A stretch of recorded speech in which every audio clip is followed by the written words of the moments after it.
Геймплей 18. Hi everyone, my name's Alex Hutchinson, Creative Director on Far Cry 4. I'm Mark Thompson, I'm the Narrative Director on Far Cry 4. Nice to meet you. Nice to meet you as well, and welcome to Karat, our new fictional location. So in Far Cry 4, you step into the shoes of AJ Gale, who is returning to the country of his birth, initially just to scatter his mother's ashes before he gets caught up in what's essentially a civil war. Karat is a fictional place based somewhere in the Himalayas, inspired by places like Nepal and Bhutan, and a bunch of countries from that part of the world. So looking out there, one of the core things of any open world game, that sort of excitement and mystique and hope of an open world is, what is all that smoke coming from? What temples are out there? What secret locations? So we've peppered the world with different places to find, all of them filled with loot and secrets and collectibles and all that good stuff. And of course, the open world of Far Cry is densely populated with a variety of different animals, beasts. And also that's some kind of yak. I don't even know what that animal was. Yak, I believe. Is it a yak? With next-gen fur. Next-gen fur, that's true. Individually modeled hairs. So you see here with the eagle, you won't see it in this demo, but you can be attacked from above for the first time in a Far Cry game. So we've tried really to play with verticality, to have threats above and below you. And obviously you can still get involved in the ecosystem of the animals and hunt. And you can throw bait now. Yes, to attract animals. Yeah, and stuff like the eagle stealing the barrel of the goat. Like, it isn't scripted, that's just what happens at the intersection of those two different AI systems talking to each other. The goal being that every player tells themselves a different story, that they get different surprises, that they have a different story to tell their buddies when they come to work the next day or go back to school or whatever. So there are a bunch of new tools in Far Cry 4, one of which you'll see here is the grapple. We wanted to make something that allowed you to clamber over those annoying cliffs you sometimes came across in Far Cry 3, and something that would also lean into the much more vertical, much more mountainous regions we were building in this game. And that was a pretty simple example, but the level designers get pretty crafty with the setup. We have these areas we're calling adventure zones in the new game, which will take you to places like temples, which you can see from afar, and force you to use the grapple in sort of really interesting and different ways.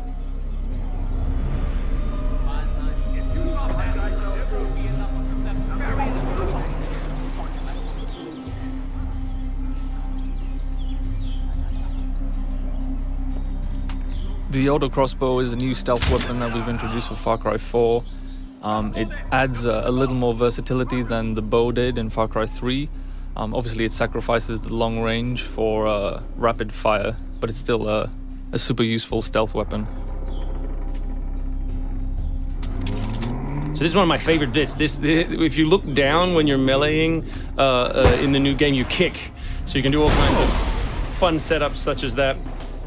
Kicking things is hilarious. I expect people around the world to be kicking rocks, explosive barrels, dead bodies come November.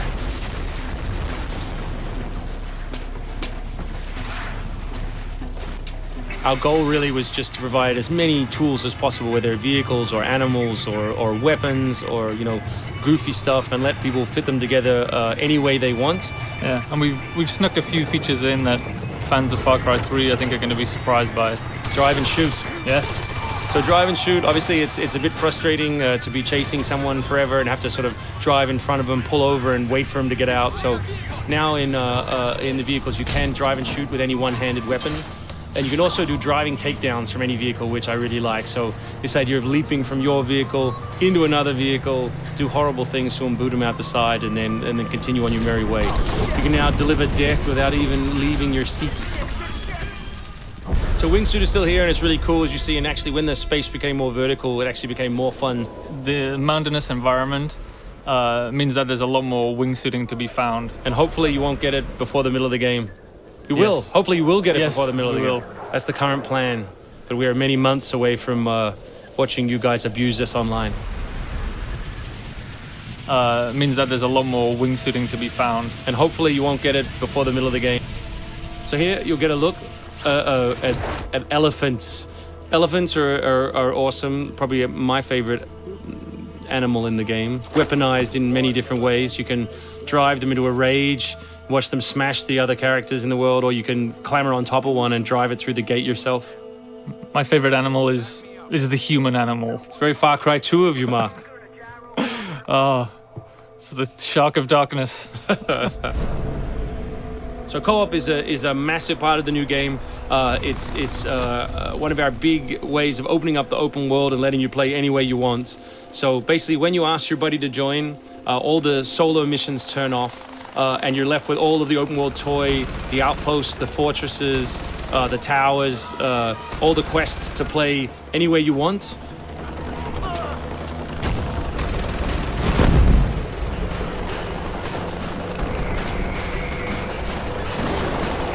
All right, let's do this. What do you think of the Buzzer, Mark, which is a small one-man helicopter? It's very red. No, but it's cool because it gives like this almost like developer perspective on the world. Like you normally in Far Cry 3 you could never really see an outpost, or you couldn't engage with an outpost from this kind of vantage point, which is really cool. So the outposts from Far Cry 3 were like the template for the fortresses. They're kind of like bigger, better, more badass version of the outpost to More badass. to paraphrase Cliffy B. Badassitude. So imagine charging that vehicle, atop the elephant as opposed to just watching it happen. We spent a lot of money on that feature. Be a lot of money. Perhaps we could have put that in a video. Very expensive. So thanks everyone for watching. We really appreciate your time, and we look forward to showing you a whole lot more gameplay in the coming months. The game ships, of course, November 18th worldwide on PS3, PS4, Xbox 360, Xbox One, and PC.